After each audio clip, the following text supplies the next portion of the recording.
Hello friends, आज की video most important video होने वाली है इस साल की, क्योंकि आज की वीडियो में हरियाणा बोर्ड की वो इम्पोर्टेंट टिप्स मैं आपको बताने वाला हूं जो कि खुद बोर्ड ने बताई हैं। ये बात आप ध्यान रखना। एक तो हम लोग आपको टिप्स बताते हैं, वो नहीं, खुद हरियाणा बोर्ड ने बताई है इस साल के स्टूडेंट्स के लिए कि वो कैसे तैयारी करें, कहाँ से क्वेश्चन आंसर्स आने वाले हैं, कौन सी बुक से यहाँ पर पेपर बनने वाला है, कौन से टाइप के क्वेश्चंस होंगे, और टीचर्स को कुछ गाइडलाइंस दी गई हैं। जैसा कि मैंने आपको 2-4 दिन पहले एक वीडियो में बताया था कि टीचर्स की एक मीटिंग हुई थी हरियाणा बोर्ड के साथ। हरियाणा बोर्ड के चेयरमैन साहब ने और हरियाणा बोर्ड के और ऑफिशियल्स ने उसमें कुछ गाइडलाइंस दी थी सभी प्रिंसिपल्स को कि भाई आपको अपने सभी स्कूल्स में अब की बार इस तरीके से तैयारी करवानी है, क्योंकि इस बार का पेपर पैटर्न अलग है। और पैटर्न में क्या अलग है वो आप सबको आई होप पता ही होगा, वरना मैं बता भी देता हूं एक बार जल्दी से। अब की बार आपके जो क्वेश्चंस के टाइप्स हैं वो थोड़े से चेंज किए गए हैं। जैसे कि केस बेस्ड क्वेश्चंस होंगे पहली बार हरियाणा बोर्ड के अंदर, पहली बार असर्शन रीजन क्वेश्चंस होंगे, पहली बार कॉम्पिटेंसी बेस्ड क्वेश्चंस होंगे, पहली बार अलग अलग टाइप के क्वेश्चंस होंगे जो कि हरियाणा बोर्ड के स्टूडेंट्स पहली बार फेस करेंगे। तो इसीलिए यहाँ पर कुछ टिप्स खुद बोर्ड ने दी है। अब की बार बोर्ड का भी मुझे ये अच्छा स्टेप लगा, वो खुद भी लगा हुआ है, स्टूडेंट्स को तो पढ़ना ही है लेकिन खुद भी लगा हुआ है। अलग अलग प्रकार से आपके लिए मार्किंग स्कीम डाल दी गई है वेबसाइट पे, अलग प्रकार के सैम्पल पेपर्स एक एक नहीं 4-4 डाले गए हैं। इसके अलावा ये मीटिंग हुई थी जिसमें सभी स्कूल के प्रिंसिपल्स को बुलाया गया।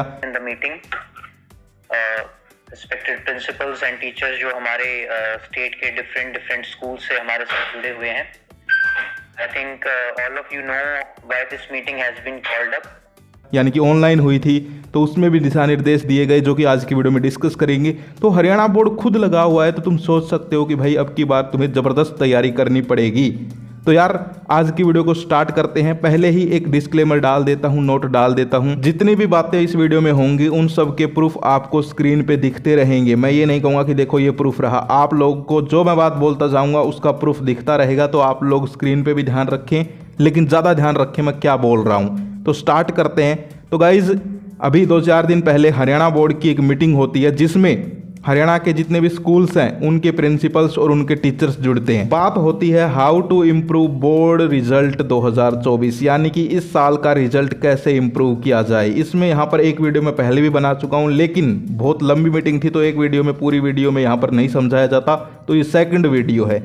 अब उन्होंने कुछ पॉइंट्स बताए थे स्कूल प्राचार्यों के लिए, यानी कि स्कूल प्रिंसिपल्स के लिए, तो वो मैं आपके साथ डिस्कस कर देता हूँ। एक्स्ट्रा क्लास, हरियाणा बोर्ड ने उन सभी स्टूडेंट्स जो कि थोड़े वीक हैं, कमज़ोर हैं, उनके लिए कहा कि भाई आप लोग जितने भी प्रिंसिपल्स जुड़े हुए हैं आज की मीटिंग में, वो सब अपने अपने स्कूलों में एक्स्ट्रा क्लास लगवाइए। अब इन एक्स्ट्रा क्लास में क्या होगा उसके ऊपर बात करूं तो ये एक्स्ट्रा क्लास जो है स्कूल्स के प्रिंसिपल्स को बोला गया है लगाने के लिए कि आप लोग जो वीक स्टूडेंट्स हैं, जिन स्टूडेंट्स को थोड़ा सा देर में समझ में आता है, उनके लिए रखिए। और इन क्लासेस में आप लोग जो है previous year question paper solve करवाइए, सैम्पल पेपर सोल्व करवाइए, और स्टूडेंट्स को ज़्यादा से ज़्यादा बुक रीडिंग के ऊपर फोकस रखिए। यानी कि आपके जो MCQ आएंगे अब की बार 20 नंबर के ऑब्जेक्टिव क्वेश्चंस आएंगे, वो कहाँ से उठाए जाएंगे, वो आपकी जो बुक्स होती हैं उनके अंदर से, जो चैप्टर्स हैं उनके अंदर से उठाए जाएंगे।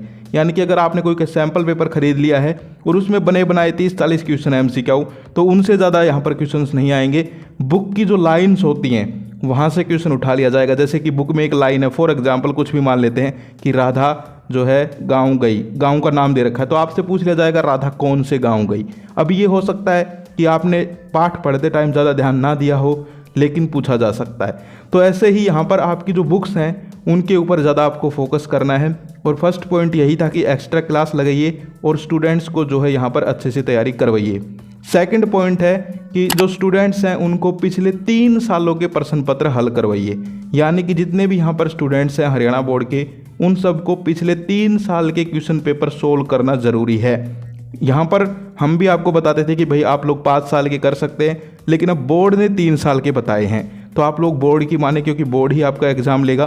तो आप लोग जो है 3 साल के यहाँ पर प्रीवियस ईयर पेपर क्या होते हैं, जो पिछले सालों के पेपर होते हैं। ऐसा तो है नहीं कि तुम पहली बार बोर्ड पेपर दे रहे हो, तुमसे पहले भी पेपर हुए हैं, लेकिन उसमें भी एक चीज़ तुम्हें ध्यान रखनी है इस साल जो मैं अपनी तरफ से बता रहा हूँ, उसके अंदर से आपको जो है थोड़े से अलग टाइप के क्वेश्चन छाट रहे हैं। जैसे कि पिछले साल का पेपर उठा लिया, उसमें नॉर्मल क्वेश्चंस भी होंगे, तो उन पे थोड़ा कम ध्यान देना है। 30 क्वेश्चन है मान लीजिए, तो उसमें से 10 आपको जो है कॉम्पिटेंसी थोड़े से लर्निंग बेस्ड मिलेंगे, उन पे ज़्यादा फोकस करना है, ठीक है। तो सेकंड पॉइंट यही था कि जो स्टूडेंट्स हैं उनको पिछले 3 साल के प्रश्न पत्र हल करवाए जाएं। ये गाइडलाइंस टीचर्स को दी गई हैं। और मैं तुम्हें क्यों बता रहा हूँ, क्योंकि टीचर्स जो है तुम्हारे ऊपर अप्लाई करेंगे ये गाइडलाइंस, तो तुम्हें तो पता होनी चाहिए। यानी कि मान लीजिए किसी स्कूल में टीचर ही नहीं है, प्रिंसिपल को गाइडलाइन बता दी, प्रिंसिपल तो पढ़ाएगा नहीं। अब टीचर नहीं है तो बताओ उनकी तैयारी कौन करवाए। तो मैंने सोचा ये वीडियो बनानी चाहिए और स्टूडेंट्स को ही ये पॉइंट्स बताने चाहिए, ताकि अगर किसी स्कूल में टीचर नहीं है, कोई स्कूल ही नहीं जाता मान लो, तो वो कम से कम घर पे बैठ के तो ये काम कर ले। जो हमारे माननीय प्रिंसिपल्स यहाँ पर हैं, ये आप अपने स्कूल्स में इंश्योर करवाएं इस चीज को। ये टीचर की जिम्मेदारी है कि वो क्लास के अंदर प्रीवियस ईयर पेपर बच्चों से सॉल्व करे। यानी कि जैसे हमारा पहला पॉइंट क्या था, एक्स्ट्रा क्लास। अब मान लीजिए कोई स्कूल नहीं जाता तो वो घर पे भी अपने एक्स्ट्रा क्लास लगा सकता है। कैसे? नजरिया बदलो। जैसे आप पढ़ते थे अब तक 3 घंटे घर पे, तो अब 2 घंटे फालतू कर लो, वो एक्स्ट्रा क्लास ही हो गई। ऐसे ही सेकंड पॉइंट है, अगर आप स्कूल नहीं जाते लेकिन आप जो है पिछले 3 साल के पेपर इंटरनेट से उठा के घर पे बैठ के भी सोल्व कर सकते हो, तो ये जरूरी नहीं है कि स्कूल के टीचर्स ही आपको ये सब करवाएं। तुम्हें भी ये पॉइंट्स पता होने चाहिए ताकि तुम भी अपनी तैयारी कर सको। अगला एक पॉइंट रखा गया जिसमें बताया गया कि 24 क्लासेस लगाई जाएं स्टूडेंट्स के। 24 मतलब 24 एक्स्ट्रा क्लास लगाई जाएं, जिसमें सिर्फ और सिर्फ पिछले सालों के प्रश्न पत्र जो हैं, साथ ही साथ जो आपके 4 सैंपल पेपर्स आए हैं उनको हल करवाया जाए। तो ये भी एक इम्पोर्टेंट पॉइंट था। सारे पॉइंट्स मैं बता रहा हूँ, ये शायद पहले पॉइंट से ही मिलता जुलता है एक्स्ट्रा क्लास से। अगला पॉइंट था NCERT। जब मैं वो मीटिंग देख रहा था तो जो ऑफिशियल बोल रहे थे वो बार बार एक ही चीज़ बोल रहे थे कि आप लोग अपने जो स्टूडेंट्स हैं उनको बोलिए कि NCERT को अपना भगवान मान के चलें बोर्ड एग्जाम्स के लिए, क्योंकि NCERT जो है वो एक ऐसी बुक है जहां से आपके बहुत सारे क्वेश्चंस आने वाले हैं। उसके लिए there is an NCERT exemplar objective questions जो है। अब यहाँ पर एक डाउट आता है कि भाई NCERT में तो बहुत ही कम क्वेश्चंस होते हैं, NCERT की लैंग्वेज डिफिकल्ट होती है। मैं मानता हूँ, लेकिन YouTube पे ढेरों वीडियो पड़ी हैं जिसमें से आप लोग वीडियोस देख सकते हो। क्वेश्चंस NCERT से ही होंगे। हो सकता है क्वेश्चंस को थोड़ा मोड़ा घुमाया फिराया जाए। आपकी जितनी भी बुक्स बनी हैं वो सारी NCERT को ही देख के बनी हैं। सबसे पहले पता है कौन सी बुक आई थी? NCERT। उसको देख देख के लोगों ने पैसे कमाने के लिए और अलग अलग बुक्स छाप दी। तो सबसे मेन कौन है? NCERT है। अगर तुमने NCERT नहीं पढ़ी है और तुम सोच रहे हो कि मैं टॉपर बन जाऊं, तो ऐसा नहीं हो सकता। पास हो सकते हो मैं मानता हूं, लेकिन जिसको टॉप करना हो वो NCERT ज़रूर पढ़ना, जिसको पास होना है वो भी NCERT ज़रूर पढ़ना। तो अगला पॉइंट उनका यही था कि NCERT के ऊपर जो है बहुत ज़्यादा फोकस करवाया जाए। NCERT की पुस्तकों से ही स्टूडेंट्स को जो है उनके जो चैप्टर्स हैं उनकी डीप रीडिंग करवाई जाए, क्योंकि जो ऑब्जेक्टिव क्वेश्चन अब की बार आ रहे हैं वो आपके डीप लर्निंग बेस्ड आ रहे हैं। यानी कि डीपली, जैसे कि चैप्टर्स के अंदर से छोटी छोटी चीज़ें जो कि एक बार जैसे हमारे टीचर आते हैं हिंदी के, वो हमें पाठ पढ़ा के क्वेश्चन आंसर लिखवाना स्टार्ट कर देते हैं। हम पाठ पे इतना ध्यान नहीं देते, हम सोचते हैं क्वेश्चन आंसर लिखवाएंगे, हम याद कर लेंगे, पेपर में आ जाएंगे। नहीं, जो पाठ पढ़ाया जा रहा है उसमें ही कोई ऐसी लाइन होगी जिस पे तुम ध्यान नहीं दोगे, और मान लीजिए जब आपने ध्यान दे भी लिया 1-2 महीने बाद भूल जाओगे, वही क्वेश्चन बन के आपका MCQ आएगा। तो इसीलिए आपको NCERT की डीप रीडिंग्स जो हैं वो ज़रूरी हैं। अगला पॉइंट बताया गया कि हरियाणा बोर्ड ने अपनी वेबसाइट के ऊपर अब की बार बहुत सारी चीज़ें अपलोड कर दी हैं। उन सब चीज़ों का फ़ायदा उठाओ, जैसे कि मॉडल पेपर, सैम्पल पेपर, यानी कि 4-4 सेट यहाँ पर आपके डाल दिए गए हैं। अब तुम्हारी जिम्मेदारी बनती है कि उनको डाउनलोड करो। डाउनलोड कैसे करना है वो भी मैं दिखा देता हूँ। डाउनलोड आप लोग ऐसे कर सकते हैं जैसा कि आपकी स्क्रीन पे दिखाया जा रहा है। इनको आपको डाउनलोड करके इनसे तैयारी करनी है। एक स्टूडेंट जो इनको सोल्व कर लेता है, मैं कहता हूँ आराम से पास हो जाएगा। लेकिन पास होने से काम नहीं चलता। आज के टाइम में आपको पता है कंपटीशन का ज़माना है, तो आपको इसके साथ साथ थोड़ा और भी पढ़ना पड़ सकता है। लेकिन फिर भी मैंने आपको बता दिया है कि ये जो सैम्पल पेपर्स आ रहे हैं ये मोस्ट इंपॉर्टेंट है। बात आती है कि जो पेपर आएगा वो इनसे हार्ड आएगा या फिर इनके मीडियम का ही आएगा या फिर इनसे इजी आएगा। ये बहुत बड़ा सवाल स्टूडेंट्स का रहता है। तो आपका जो पेपर होता है वो इनसे मिलता जुलता आता है, लेकिन जो क्वेश्चंस होते हैं वो कुछ एक क्वेश्चंस तो इनसे भी उठा लिए जाते हैं, लेकिन कुछ एक क्वेश्चंस आपके डीप यहाँ पर लर्निंग बेस्ड होते हैं, जो कि थोड़े से इजी नहीं, थोड़े से हार्ड हो सकते हैं। तो आपको ये बात ध्यान रखनी है। इसके बाद हम बात करें, उन्होंने बोला कि यहाँ पर जो स्टूडेंट्स हैं उनको एक चीज़ पे और जोर देना चाहिए कि यहाँ पर अब की बार जो मॉडल पेपर या फिर मार्किंग स्कीम डाली गई है बोर्ड की वेबसाइट पे, उसको भी वो देखें कि किस प्रकार से अब की बार स्टेप मार्किंग जो है उसको इन्वॉल्व किया गया है बोर्ड एग्जाम्स के अंदर। स्टेप मार्किंग क्या होती है, ये जिस स्टूडेंट को अब बात नहीं पता वो बहुत पानी में जाने वाला है। क्यों जाने वाला है? क्योंकि अब की बार स्टेप मार्किंग होगी। स्टेप मार्किंग मतलब आप लोग अगर स्टेप भी लिख के आ गए तो भी तुम्हें नंबर मिलेंगे। मान लीजिए एक बहुत बड़ा क्वेश्चन था, लेकिन आपने उसके क्या किया, छोटे छोटे स्टेप्स बना के लिख दिए 4-5 लाइन्स में, तो भी आपको नंबर मिल जाएंगे। समझ पाए? जैसे कि एग्जाम्पल दूं, मान लीजिए एक क्वेश्चन था कि भाई उसकी आपको समरी लिखनी है, तो समरी तुम कैसे लिखते थे, पूरा जैसे ऐसे लिखते थे। लेकिन अब छोड़ो, अब समरी 6 नंबर की है, तुम अगर 6 पॉइंट भी लिख के आ गए तो भी तुम्हें नंबर मिल जाएंगे। यानी कि अगर 6 लाइन भी लिख दी तुमने पॉइंट बना के तो भी तुम्हें 6 नंबर मिल जाएंगे। जरूरी नहीं है कि वो ऐसे टाइप क्वेश्चन है तो पूरा का पूरा तुम जो है बड़ा सारा क्वेश्चन लिखो। तो यही पॉइंट आपको ध्यान रखना है कि अब की बार तो बहुत अच्छा हुआ है, स्टेप मार्किंग हो गई है, पहले नहीं होती थी ज़्यादा, लेकिन अब सीबीएसई को फॉलो करते हुए हरियाणा बोर्ड भी स्टेप मार्किंग करेगा। और अब भी कोई अगर खाली पेपर छोड़ के आता है तो मैं कहता हूँ वो इंसान जो है पागल है भाई। सही कह रहा हूँ, चाहे आपको बुरा लगे, क्योंकि यार ये कुछ ऐसी चीज़ हो गई जैसे तुम्हारे सामने जो है 10 लाख रुपए पड़े थे और तुम आगे निकल गए। क्या भाई क्या कर रहे हो? अगर स्टेप मार्किंग है और पेपर खाली छोड़ के आ रहे हो तो बहुत गलत कर रहे हो। पेपर में लिख के आ जाना, चाहे 1 पॉइंट लिख देना, चाहे 2 लिख देना, नंबर तुम्हें मिलेंगे। हाँ, ये जरूर हो सकता है 5 नंबर का क्वेश्चन था लेकिन तुम्हें 2 ही मिले, लेकिन ये 2-2 करके ही तुम लोग जो है आराम से पास हो जाओगे। तो ये कुछ पॉइंट्स थे जो कि अब की बार हरियाणा बोर्ड ने अपने जो प्रिंसिपल्स हैं स्कूल्स के उनको सामने रखे कि भाई आप लोग जो है इन पॉइंट्स को फॉलो करते हुए स्टूडेंट्स की तैयारी करवाइए। अब बात करते हैं, पूरी मीटिंग थी, मैंने पूरी की पूरी देखी। उन्होंने फिर बात की कुछ सब्जेक्ट्स के ऊपर, कुछ स्पेसिफिक सब्जेक्ट्स उठाए 10th क्लास 12th क्लास के कि इन सब्जेक्ट्स की तैयारी कैसे किया जाए। तो आपको मैं बता देता हूं, सबसे पहले उन्होंने बात की मैथमेटिक्स की। तो मैथमेटिक्स 10th क्लास और 12th क्लास के स्टूडेंट्स ध्यान से सुन ले कि भाई मैथमेटिक्स के जो क्वेश्चंस होंगे वो आपके एनसीईआरटी एग्जाम्पलर्स ज़्यादा से ज़्यादा आप सोल्व करें। एनसीईआरटी के जो एग्जाम्पल्स होते हैं वहाँ से आपको बहुत सारे क्वेश्चंस देखने को मिलेंगे। मैथमेटिक्स की अगर मैं बात करूं तो क्लास 10th का अगर हम मैथ्स का पेपर देखते हैं, सो इसमें अगर आप देखें तो जो ऑब्जेक्टिव क्वेश्चंस की जो संख्या है वो लगभग 20 हो चुकी है। अगर हमें एमसीक्यूज प्रिपेयर करने हैं सो उसके लिए there is an NCERT exemplar objective question जो अवेलेबल होते हैं, तो वो एमसीक्यूज के लिए काफी अच्छा रिसोर्स है, उसको आप सब लोग फॉलो कर सकते हैं और करवा सकते हैं। सेकेंडली, कंसेप्ट क्लैरिटी के लिए एनसीईआरटी की जो बुक्स हैं, बात करें एनसीईआरटी के अलावा आप लोग जो है अगर कोई और बुक भी पढ़ रहे हो तो कोई दिक्कत नहीं है, लेकिन एनसीईआरटी को आप छोड़ के चले गए तो दिक्कत है। समझ पाए मेरी बात को मैं क्या कहना चाह रहा हूँ? यानी कि एनसीईआरटी के साथ कुछ और कर रहे हो तो दिक्कत नहीं है, लेकिन सिर्फ कुछ और ही करते रह गए, एनसीईआरटी नहीं करी तो दिक्कत है। तो एनसीईआरटी के एग्जाम्पल्स बताए बोर्ड ने कि आपको करने हैं। इसके अलावा मैथ के अंदर अब की बार जो है कैलकुलेशन बेस्ड क्वेश्चंस थोड़े से कम हो सकते हैं, लेकिन अब की बार थोड़े से यहाँ पर केस बेस्ड क्वेश्चंस भी आएंगे मैथमेटिक्स के अंदर, तो वो चीज़ आपको ध्यान रखनी है। सेकंड बात की उन्होंने इंग्लिश के ऊपर, 10th क्लास 12th क्लास। तो इंग्लिश के अंदर उन्होंने बोला कि स्टूडेंट्स को एनसीईआरटी की डीप रीडिंग मारनी है, हिंदी और इंग्लिश दोनों सब्जेक्ट के अंदर, ताकि चैप्टर से अगर हम ऑब्जेक्टिव टाइप बनाएं तो वो आराम से सोल्व कर सकें।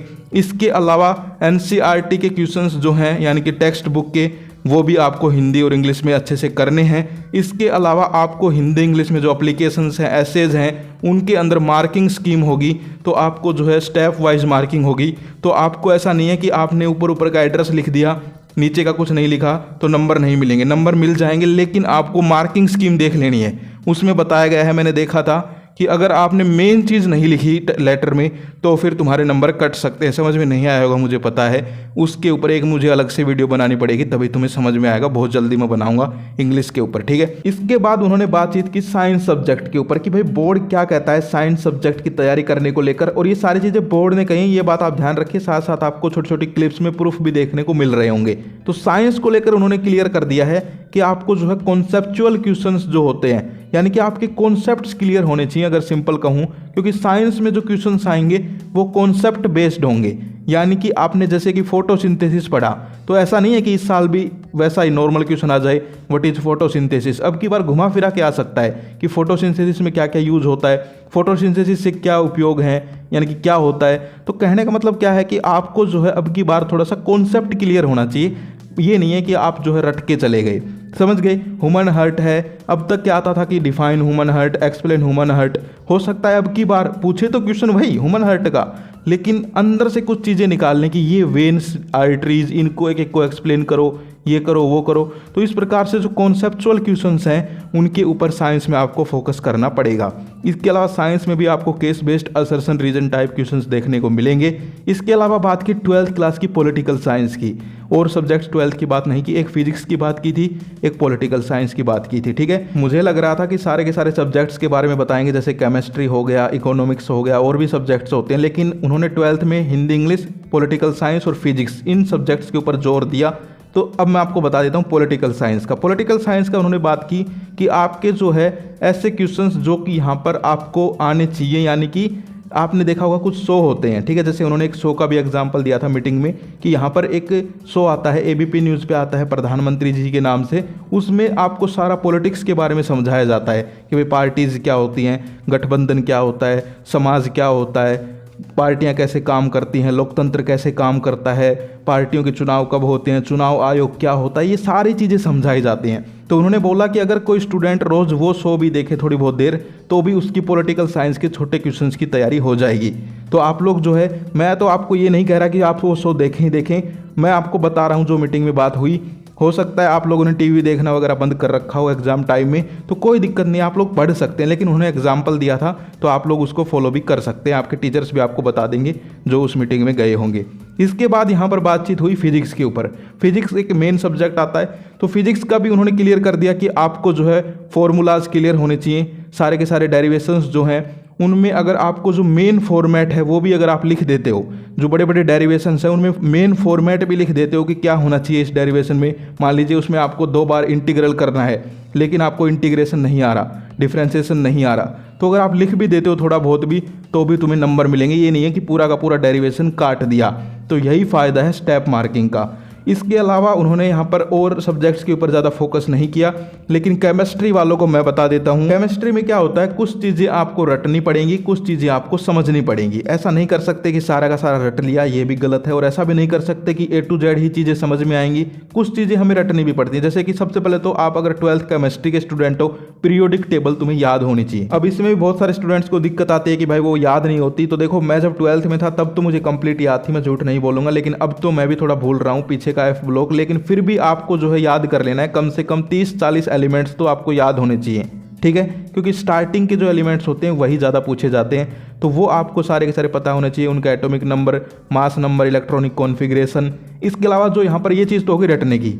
समझने का क्या है, समझने के लिए आप लोगों को जो है जो केमिकल रिएक्शंस हैं, ठीक है, जो कन्वर्जन्स हैं, वो सारे के सारे आपको समझने पड़ेंगे। अगर आप उनको रटने लग गए तो फिर 2-4 रट लोगे, 4-5 रट लोगे, 10 रट लोगे, लेकिन बहुत सारे हैं। तो ये चीज़ें आपको केमिस्ट्री के अंदर ध्यान रखनी है। तो ये पूरा का पूरा यहाँ पर जो है उस मीटिंग में बातचीत हुई थी, जो कि कंप्लीट मैंने आपको बता दिया है। सिर्फ एक चीज़ पे बात नहीं हुई, केमिस्ट्री जो मैंने बताई वो अपनी तरफ से बताई है।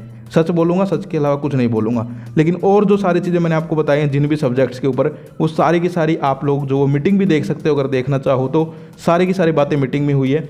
40-50 मिनट की मीटिंग थी, लेकिन मैंने इस वीडियो में उस पूरी मीटिंग को समराइज़ कर दिया सिर्फ और सिर्फ 20 मिनट में, ताकि तुम्हारा टाइम बचे, क्योंकि तुम्हारा टाइम बहुत इंपॉर्टेंट है। तुम जो है अब सोच रहे होगे कि यार ऐसे ही चल रहा है, नहीं भाई, अब जो है अच्छे से पढ़ो। अब बहुत ही कम टाइम बचा है, तुम्हारी डेट शीट भी आने वाली है, तो यार अच्छे से अपनी तैयारी करो। कोई दिक्कत वाली बात नहीं है, हम जो है तुम्हारे साथ हैं। बिल्कुल इंपॉर्टेंट क्वेश्चंस आ रहे हैं। मुझे पता है आप लोग सोच रहे होंगे कि भाई बोलते रहते हो आ रहे हैं, कब आ रहे हैं, लेकिन ये भी सोचो कि जो आएंगे वो ऐसा नहीं है कि मैं यहाँ पर 100 वीडियो डाल दूँ इंपॉर्टेंट क्वेश्चन, इंपॉर्टेंट नहीं। फिर फ़ायदा क्या रहा, पूरा सिलेबस तो बता दिया। मैं देखता हूँ यूट्यूब पे लगे हुए हैं स्टूडेंट्स के साथ टीचर्स कि भाई first video, second video important question की, थर्ड वीडियो, ऐसे 10 वीडियो करवा दी। एक वीडियो में 100 क्वेश्चन थे। बताओ, पूरा सिलेबस तो बता ही दिया, फिर इंपॉर्टेंट क्या रहा। मैं बताऊंगा तो आपको ऐसे बताऊंगा, एक वीडियो निकाली या फिर ज़्यादा से ज़्यादा 2, उसमें सिर्फ थोड़े से क्वेश्चंस बता दिए, वो कर लिए, आराम से वही क्वेश्चंस देखने को मिलेंगे।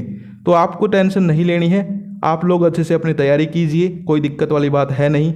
हम लोग जो है आपके साथ ही हैं, और जो भी अपडेट आएगी वो आपके साथ शेयर करते रहेंगे। हो सकता है और भी सब्जेक्ट्स जो रह गए उनके ऊपर भी नेक्स्ट मीटिंग हो सकती है, मैं कंफर्म नहीं हूँ, लेकिन जब भी अगर होगी तो मैं आपको बता दूंगा, कोई दिक्कत वाली बात नहीं है। तो ये थी आज की वीडियो।